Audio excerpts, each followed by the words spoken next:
when you come to a problem when you brought or you have the wrong size sockets for the application you're trying to remove,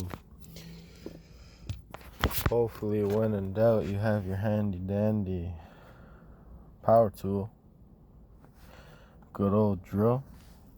I'm about to show you how you can take off that screw with this drill.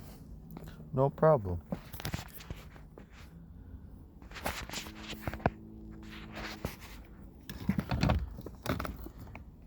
So you take the drill, and this can adjust to any size you need it to be.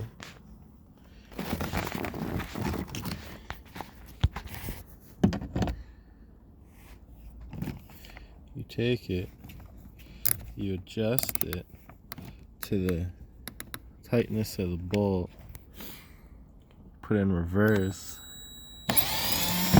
and like magic, it comes off. Yeah. You loosen it up.